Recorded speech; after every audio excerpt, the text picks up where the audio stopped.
All right, so you want cosecant 2 pi thirds. Who's got it? 2 square root of 3 over 3. Good. It's quadrant 2. It's the reciprocal of the x or the y coordinate. The y coordinate there is positive root 3 over 2. Flip it, rationalize it. There you go. All right. And then tangent of 5 pi 6. That's also quadrant 2, right? What is that going to be? No. Anyone else? Negative square root of 3 over 3? Question mark? Is that what you said? Question mark? Oh, it sounded like you were saying question mark? 5 pi 6 is negative square root of 3 over 2, positive 1/2. That's the ordered pair there, right? And so it's y over x. So it's 1 over negative square root of 3, which when you rationalize is negative root 3 over 3. Okay, cool. Remember how to do that. All right. So yesterday we learned two new parent functions. We learned tangent. Tangent is monotonic increasing over its domain. It passes through the origin, and the principal branch is from negative pi halves to pi halves. Then we learned cotangent. It's reciprocal, which has a vertical asymptote at 0.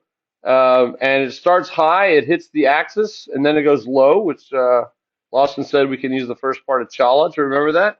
And that kind of works nicely because the C's coincide. So if you want to grab onto that to help you remember, that's fine. It's a decreasing function. You should be able to now sketch transformations of those. Like on example 3, sketch several cycles, then write another equivalent equation in terms of the cofunction. Okay. We did it for sine and cosine, right? We'd sketch one graph and then we would write a different equation that gave us the same graph.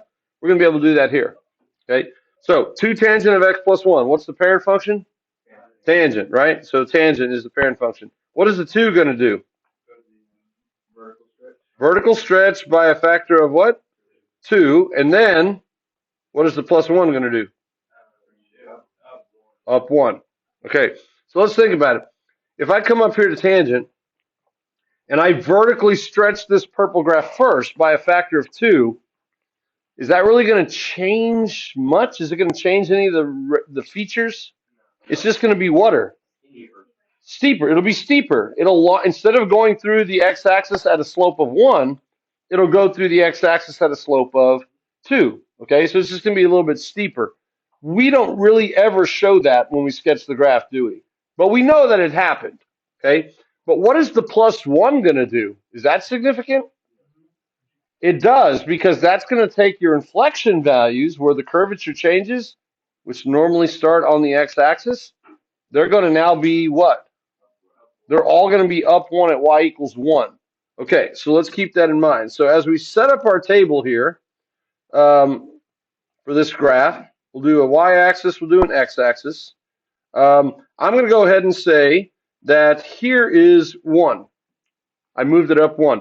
There's going to be my new inflection point. And then right here at pi halves, I have my vertical asymptote.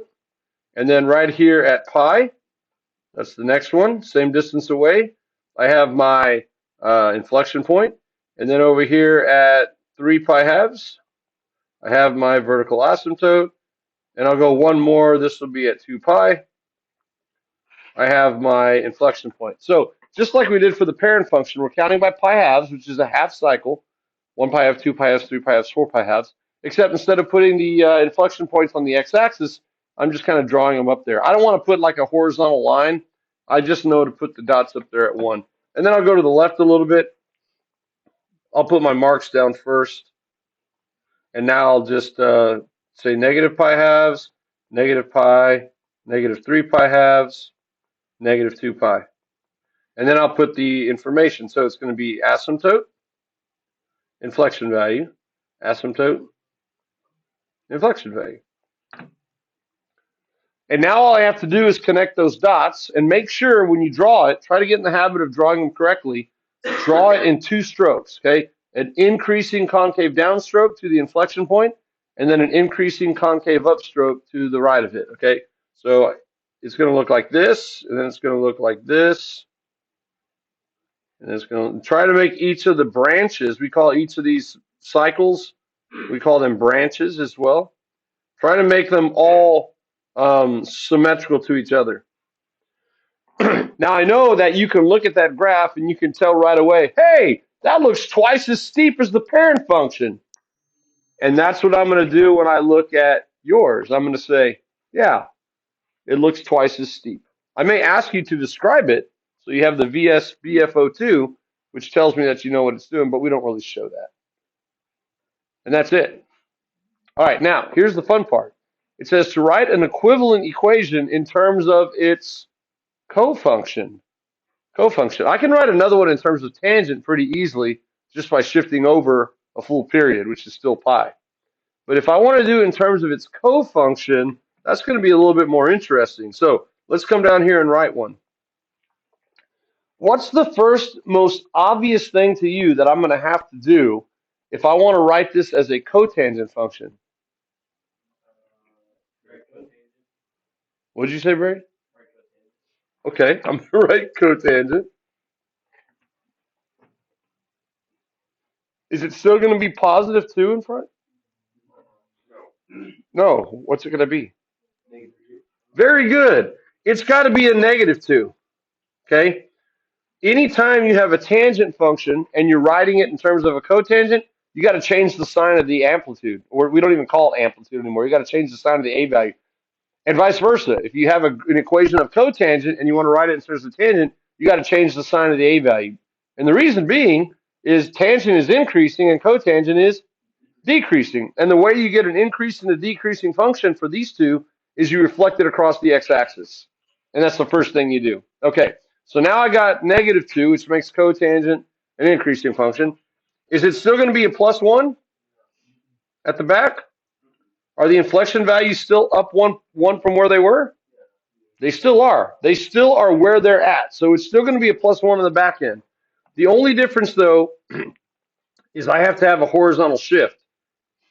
I got to do x plus or minus something. Now, how do we know where to shift to? Well, it's easy. If you remember what we did for Sahala Chala, the first two letters for sine were A and H. So all I had to do is find where it was on the axis going high, and I can write a sine equation. That's because the A and the H were the original behavior at 0. When I wanted to write one for Chala, all I had to do is look for a high point, because at 0 on the original y-axis, it was a high point. So all you have to do to write an equation for tangent and cotangent is just know what happens to their parent function on the y-axis. What happens to their parent function on the y-axis? Well, for tangent, it's an inflection point. Yes, yes? Tangent has an inflection point at 0. Cotangent has a vertical asymptote at 0. And that's it. That's all you have to know. So if you want to write an equation for cotangent, all you got to do is get to a vertical asymptote. That's it. Just get yourself over to a vertical asymptote. Where's your favorite vertical asymptote? Pi halves. So if I want to shift to pi halves, it could be minus pi halves. Could it also be plus pi halves? Yeah, because that would scoop me left. There's a vertical asymptote there as well. I could say minus 3 pi halves or plus 3 pi halves, whatever. There's infinitely many. All you got to do is get yourself to a vertical asymptote. Let's write another one for tangent. Let's write another one for tangent. For tangent, it would still be positive 2 cotangent, but now I'd have to shift over. It's still plus 1. I would have to shift over to where? For another positive. Oh, so I wrote cotangent. I meant to put tangent. For tangent, all I got to do is get to a what? Not a VA, but a what? An inflection point, an IP. Yeah, get yourself to an inflection point. The easiest inflection point is at 0, but that's the one that we started with. What's another inflection point? Pi. So I'm going to say x minus pi. Could it also be x plus pi here by symmetry? Yeah, it could also be x plus pi. So there's infinitely many, right? So that's all you have to remember. Two things. When you're writing one in terms of the other, you got to have a negative change. Well, I don't say you have to have a negative a value, but you have to change the sign of the a value. If it's positive, it becomes negative. If it's negative, it becomes positive. And then you have to get over to the correct feature. For tangent, you get to an inflection point, and for cotangent, you get to a VA. That's all you got to know. All right, questions on example A? All right, guess what comes next? Example B.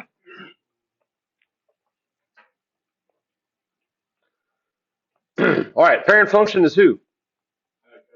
Cotangent of x. So it starts as a decreasing function. Let's go ahead and list the transformations up top. What does the negative in front do? X-axis reflection. Yeah, x-axis reflection. So now it's going to be an increasing function instead of decreasing. And what does the minus 1 do? Down 1. Down 1. Okay, now let's think about what that does to cotangent. Cotangent's right here. If I reflect it across the x-axis, it's going to be an increasing function, yes? Instead of decreasing. And then the minus 1 moves everything down 1, which means my inflection points are not going to be at y equals 0 anymore, but they're going to be also at y equals -1. So I'll draw them one value lower. So I can go straight to the graph, I think. Did I change the location of the vertical asymptotes? I did? No. No. So I can still say 0 is the vertical asymptote. And then I'm going to say pi halves. I'll put the marks first. 1, 2. I'm going to put 3 this time. 1, 2, 3. And then I'll label them. 1 pi halves, 2 pi halves is pi, 3 pi halves, 4 pi halves, 5 pi halves, 6 pi halves, whatever. And then going to the left, -1 pi halves, -2 pi halves, -3 pi halves, so on and so forth. Now I'm going to put a mark down here on the y-axis, and I'm going to claim that that's -1. So now, since I have my asymptote on the y-axis, because it's cotangent, my next point going to the right is going to be an inflection point. Pi is going to be an asymptote again. 3 pi halves is going to be down 1 at an inflection point. And then moving to the left, I have an inflection point, asymptote at -pi, and inflection point. They're setting the table. Okay, it's a little bit easier than Sahala and Chala, I believe. Hope you find it too. And I'm not going to give you such fancy transformations either, more basic ones. All I got to do is connect those dots now between the asymptotes by drawing what type of function? An increasing function. Yeah. So like that, and then try to make each of your branches symmetrical. Again, the default is you go through the inflection point with a slope of 1. So try to draw it going through there at a 45. It's also nice to put arrows at the top and bottom of your graph.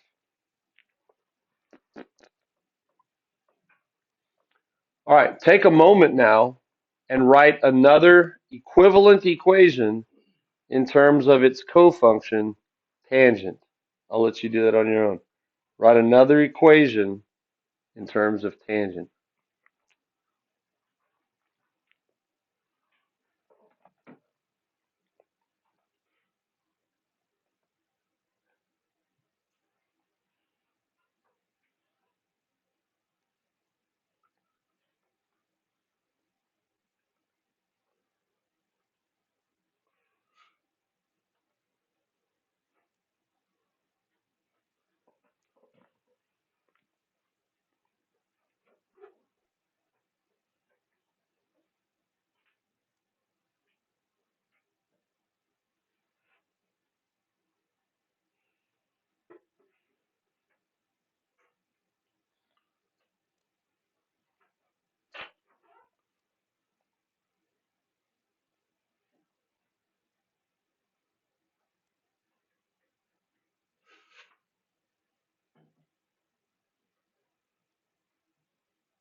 All right, so here's what I did. I went ahead and graphed cotangent, negative cotangent of x minus 1, and I went on the same window that we were on, -3 pi halves to 3 pi halves. I kept my y scale from -10 to 10. Does that look kind of like what we drew? Yeah. Now my question to you is, how do you think we graph cotangent? I know we go to y equals, but do you see the cotangent button?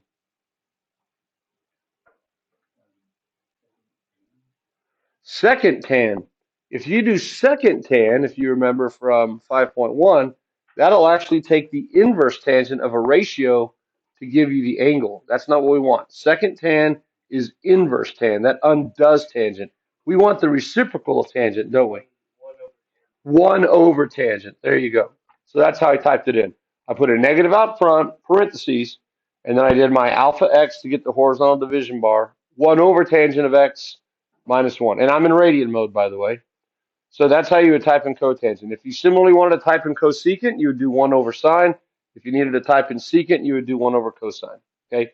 Not second tangent, not second sine, not second cosine.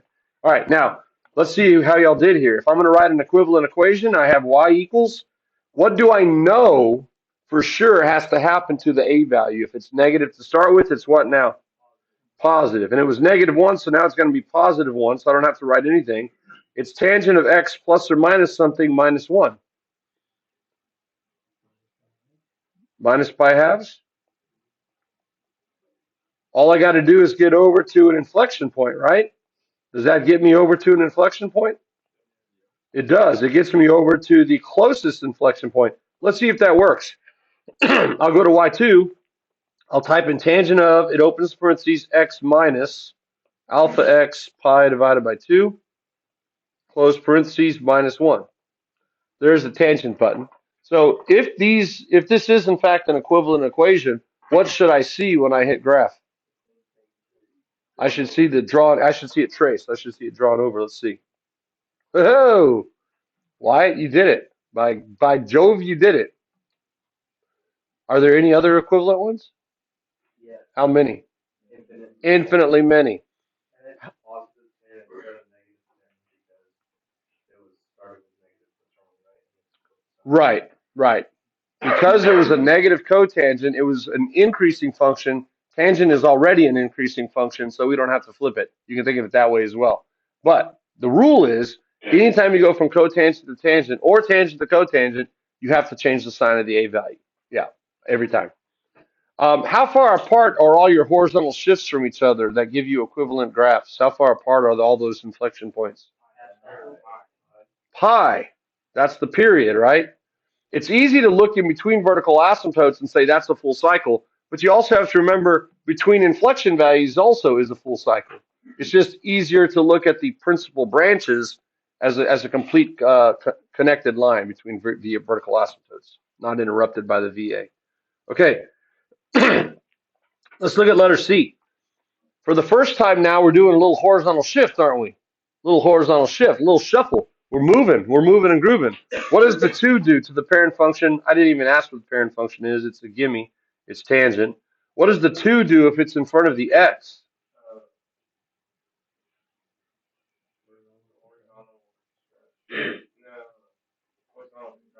We had to think, didn't we? It's multiplied by the x, so it's got to be a horizontal dilation. Because it's an x, it's the opposite of what it looks like. So it's not twice as wide, but rather it's twice as narrow. We're going to see 2 cycles where we previously saw 1. Does that change the period? It does. Let's find that real quickly. The period is always going to be pi over the absolute value of b, not 2 pi, because our starting period is not 2 pi, it's pi. So what's our new period? Pi halves. Okay, pi halves is our new period. What's our new half period, our new counting cycle?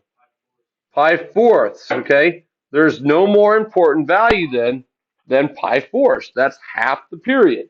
That's how often we're going to alternate inflection point, asymptote, inflection point, asymptote. All right. Now, after the horizontal compression by a factor of 2, which changes the period, what does the minus pi fourths do? Right pi fourths. Now, anytime you have a horizontal shift, I would recommend doing a sacrificial axis, a rough draft axis. Okay, here is 0. We go out the length of a cycle, which is pi halves, and we only need to bisect it once. There's pi fourths. Okay, now let's think about what tangent originally had. Tangent originally had at 0 an inflection point, didn't it?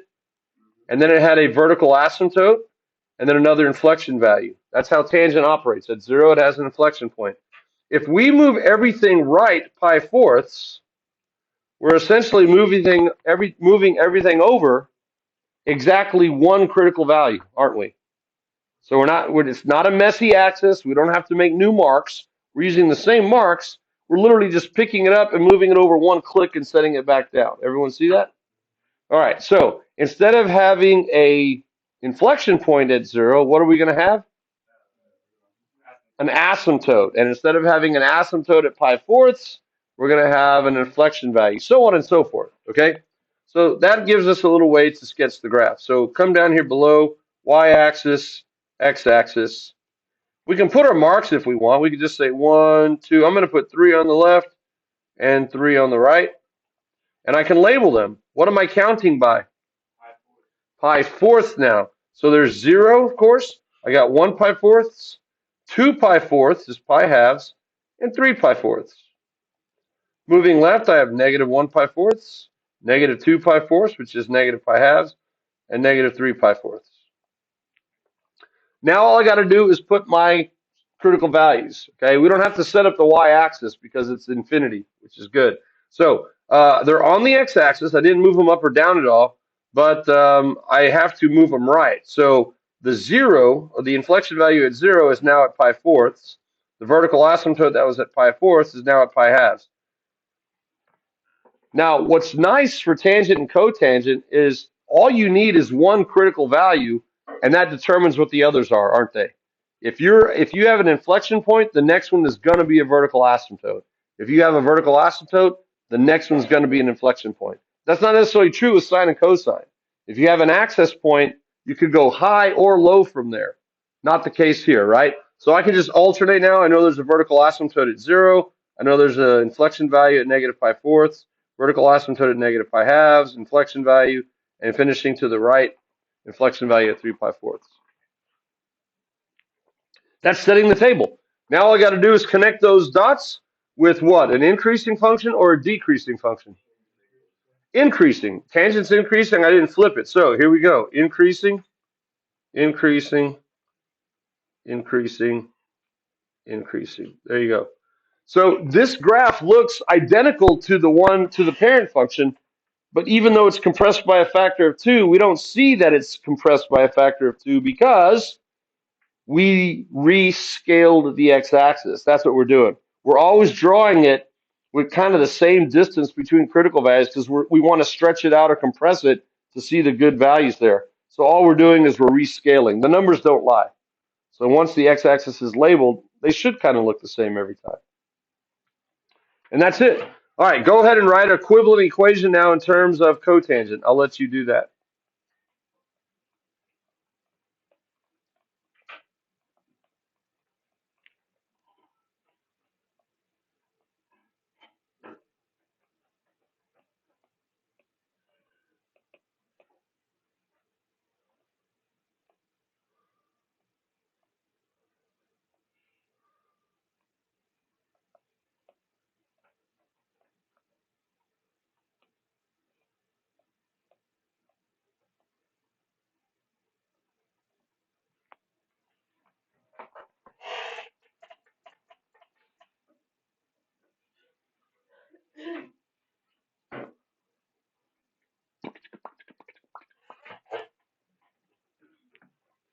All right, who wants to volunteer their equation to see if it's right?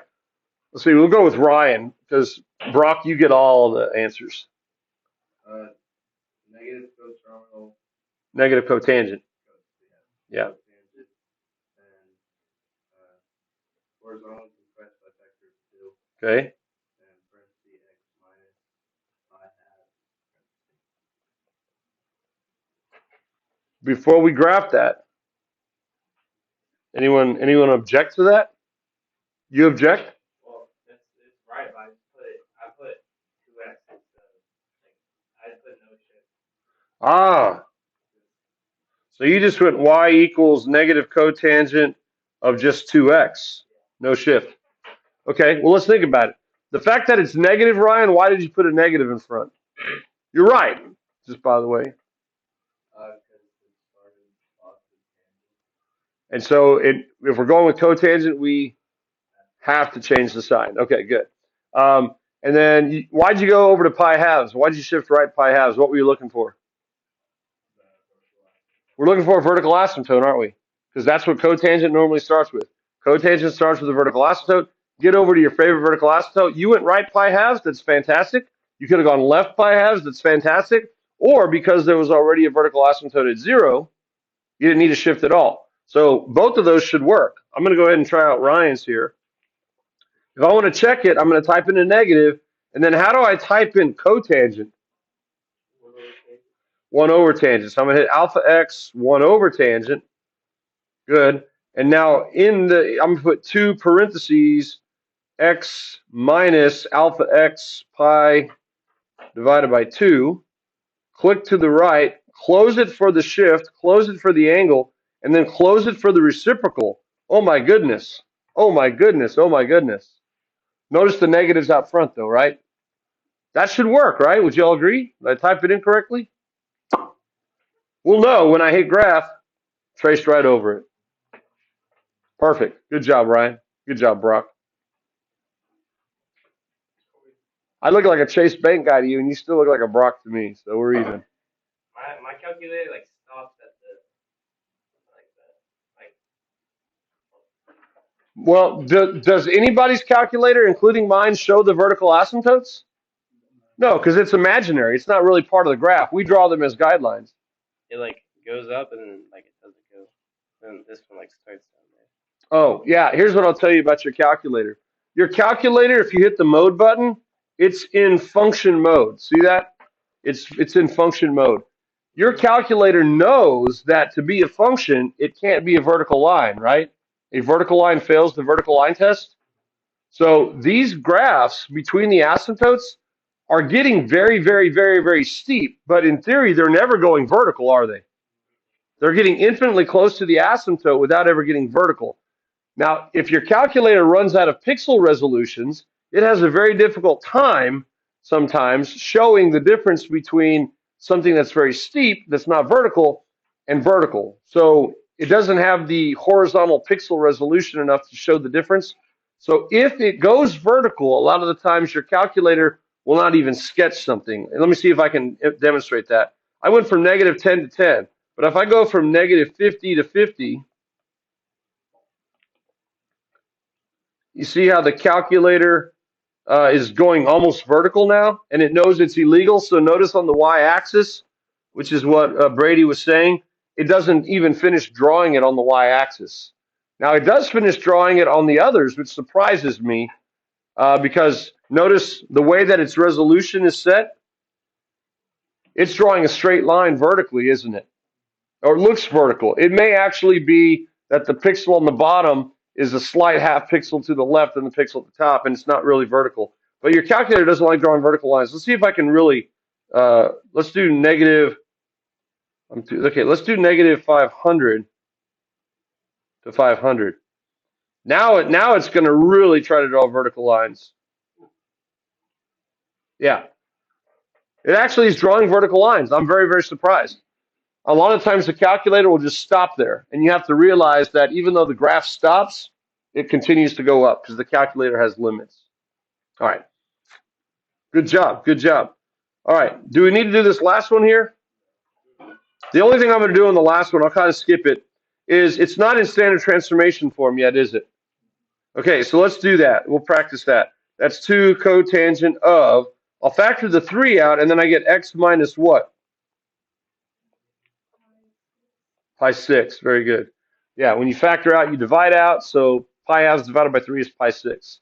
So what will the new period be? Let's just talk about that too. Pi thirds, right? It's pi over b, and b is 3. So let's go ahead and set up the sacrificial axis. Here's 0. Here's pi thirds. Oops, here's pi thirds. Half of that is pi 6. Pi 6 is your half cycle counting interval. And what are we doing here? Just like on the previous one, we're shifting the graph to the right one critical value. So I'm not even going to finish this one. But we did the important work here. You can now set it up, and you can draw it steeper and shift it over one value. So you're going to actually have not a vertical asymptote at 0, but an inflection point. Okay, y'all got the hang of it. All right, there's 2 more trig functions out there that are just anxious for you to recognize them, right? We know what Sahala and Chala look like. We know what tangent and cotangent look like. Who are the other 2 guys out there remaining to be seen? Secant and cosecant. Secant and cosecant. Okay, now, Do you remember up here how we graphed cotangent by using tangent? You remember how we did that? We graphed the reciprocal function. X-intercepts, which were zeros, became vertical asymptotes. Vertical asymptotes became zeros. Okay? We're going to do the same thing to generate the graph of cosecant from the graph of its reciprocal what? What's the reciprocal of cosecant? Sine. Sine. So here's what we're going to do. I'm going to use yellow. We're going to graph y equals sine of x. Okay? Can you barely see the yellow? That's good. He's supposed to be barely seen. Okay? So I'm going to need a y-axis. I'm going to need an x-axis. And we're going to graph sine in yellow because you can barely see it. Now, I'm going to put the marks on the x-axis the same in black. What's the period of sine? The period of sine? Was it pi like tangent and cotangent? It's 2 pi. So I'm going to come out here to 2 pi. I'm going to call that half of pi. Half of that is pi halves, right? So we have to do it into fourths. So that's 3 pi halves. And then I'll do the same thing over here. There's negative 2 pi. There's negative pi. There's negative pi halves. And negative 3 pi halves. This should give us 2 cycles of sine, yes? One to the left, one to the right. I'm going to go up to 1, but I'm going to put it at about the halfway mark vertically and down to negative 1. So I've set the table using dark features, black ink, whatever. But now when I sketch sine, I'm going to go back to yellow because I want it to be faint. Sine was Sahala, wasn't it? So it's axis, high, axis, low, axis, and if I work backwards, it's low, axis, high, axis. And now I'll just connect the dots. And there you go. We got the graph of sine. We're pros at that, aren't we? We're pros at sketching Sahala. All right, the reason I did it in yellow is because that's not our final graph, but I still want to be able to see them, just I don't want it to interfere with the graph of cosecant. All right, now I'm going to choose blue for the graph of cosecant. Cosecant is the reciprocal of sine, so it's going to work the exact same way that cotangent did from tangent. What do we know, first of all, about the inflection values on the x-axis where the y value is 0? What's their reciprocal? What's the reciprocal of 0? D and E. Why is it D and E? It's some type of what? Infinity. Very good. So let's practice what we did yesterday. The reciprocal of 0 is infinity, and the reciprocal of infinity is 0, right? What's the reciprocal of 0? Infinity. And it could be plus or minus infinity. And what's the reciprocal of plus or minus infinity? 0. 0 and infinity are reciprocals of each other. So how does infinity manifest itself on the graph? Vertical asymptotes, right? So all of these points right here that are on the x-axis for cosecant become places where cosecant is undefined. Yeah. Like I could have given you a warm-up question today. What's cosecant of pi? Cosecant of pi is dne, the vertical asymptote. Now, let's look at the high and low points of sine. The high points of sine, the local maximums, are 1. What's the reciprocal of 1? 1. So they share those points. The y value of 1 is a shared point between sine and cosine, right? What is sine of pi halves? 1. What's cosecant of pi halves? Also 1. Yeah. What about negative 1? What's the reciprocal of negative 1? Negative 1. So the lows stay low and the highs stay high. What's sine of 3 pi halves? Negative 1. What's cosecant of 3 pi halves? Negative 1. Negative 1. The same thing, right? When you flip negative 1, you get negative 1. Now, how do you get all the values in between? Well, it's easy. The reciprocal of a small number is a big number, and the reciprocal of a big number is a small number. So all you got to do now is instead of turning them down, you just do what Lil Wayne says and turn it up. And then turn it down. Turn down for what? Is that Lil Wayne? Did I get that right? I don't think so. Turn down for what? Y'all know the song? Yeah. Yeah, isn't that Lil Wayne? Yeah, that's it. Yeah, but it's not Lil Wayne. It's not Lil Wayne. Who is it? Is it Jay-Z Easy? I think it's Jay-Z. No, it's not. It sounds like Lil Wayne because he's kind of reckless with his voice. Are you looking it up, Ryan? All right, so turn down for what? Turn down to the vertical asymptotes. That's why. The blue graph that you see right there is the graph of cosecant. Now, here's the good thing. You do not have to memorize anything new to sketch the graph of cosecant. All you have to do is sketch the graph of sine, and you don't even need to draw the yellow part. All you need are the critical values. The inflection points or the axis points become vertical asymptotes. High stay high, low stay low. Turn them up and then turn down for what? Who was it? DJ Snake and Lil Jon. Oh, it was Lil Jon. Lil Jon. That's Lil Jon. Okay, what did I say? Lil Wayne? It's Lil Jon. I knew he was the little guy.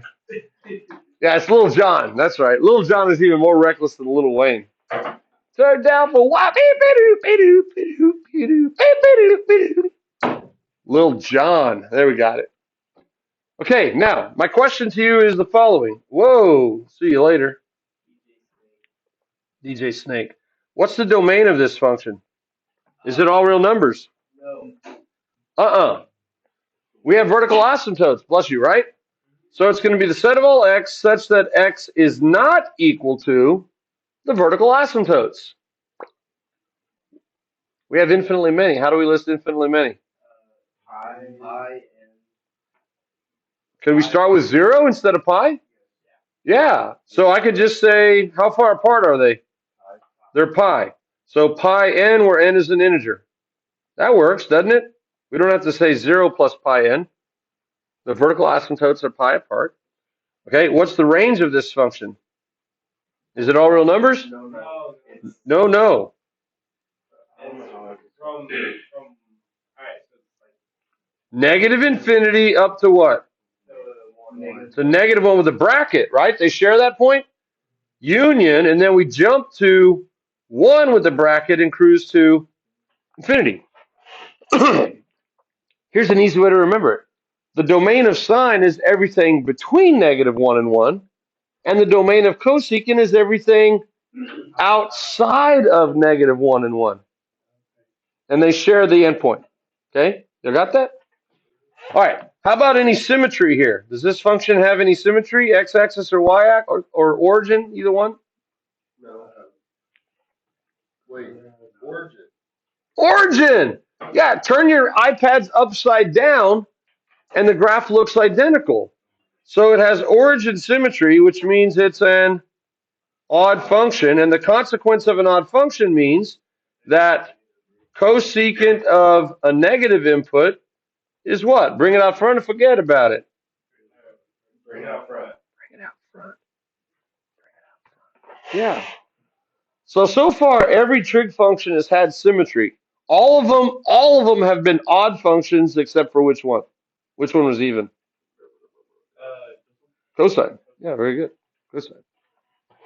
Okay. How about this function is not monotonic increasing or decreasing. It decreases then increases. I guess the one that's left is, well, let's do vertical asymptotes. Where are the vertical asymptotes? They're at the same values that weren't in the domains, right?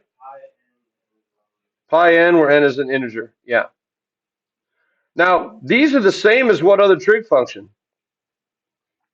It has the same domain and the same vertical asymptotes as one we've already seen. It can't be sine or cosine. Is it tangent or cotangent? Which one had a vertical asymptote at 0? Cotangent. Thanks for thinking. Cotangent. Cotangent and cosecant have the exact same domain. Exact same. Why is that? Let's think about that for a second. Cotangent of theta was x over y. Cosecant of theta is r over y. The reason they have the same domain is because they're the only two trig functions that has y in the denominator. And where on the unit circle is y equal to 0? That's the only thing that makes it undefined. We can't divide by 0. On the unit circle, y is 0 at 0, pi, 2 pi, 3 pi, 4 pi, 5 pi, right? All of the angles that terminate on the x-axis. So there you go. That's why the domain of cotangent and cosecant are exactly the same, because that's where on the unit circle the y is 0. Make sense? I'm hoping it makes sense. I'm trying for this to make sense. Good. I'm trying to get you to enjoy and savor the flavor, understand the connections, the underpinnings, the behind the scenes stuff. Enjoy. I'm trying to help you have a good time. You're welcome. If y'all aren't having a good time, I'm not having a good time. I like to have a good time. That's why I come to school every day. The last question I have is this. Turn down for what? I didn't know it was DJ Snake. Yeah, it really caught me off guard. I wasn't thinking. I know it wasn't David Guetta, DJ David Guetta. He doesn't do that kind of music. But I knew it was a little something, Lil Jon. There's too many littles out there, right? And some people do lil like this, and some people do lil like this. I don't know if anyone does lil like this. No, I don't think so. No. It's just straight up LIL. Yeah, some people don't even put the apostrophe, right? Yeah, Lil Jon does it. Yeah, they stylize it. The apostrophe is supposed to show the deletion of letters, right? So if you put lil like this, you're not really deleting anything between the L and the IL, because little is LITTL. So that would just be getting rid of the last three. Oh, no, I guess not. No, you would. Oh, man. Yeah, I don't know. Do it however you want, little guys. You're the small ones. I'm just going to let you be however small you want to be. Lil Jon, Lil Wayne, Lil Jeezy. What's the period? The vertical asymptotes reoccur every pi, don't they? We already said that? Every pi you have a vertical asymptote. But if I created a stamp with a distance of pi, would I be able to just stamp it out as the assembly line went by? Because then it'd be all going up. They would all be going up, right? And a cycle is one up, one down. One up, one down is a cycle. How long does it take to have one up, one down? 2 pi. So just like its reciprocal function from which it was born, sine, which had a period of 2 pi, the reciprocal cosecant has a period of 2 pi. But the vertical asymptotes occur every pi. Okay, you got to be careful. There's 2 vertical asymptotes per cycle. That's it. That's all I'm going to do for today. We'll meet secant tomorrow. Okay? But remember, you don't need any special skills to graph cosecant, do you? You just pretend like you're graphing Sahala, and then instead of connecting the dots with those lines, axis points become VAs, high points turn up, and the low points turn down for what?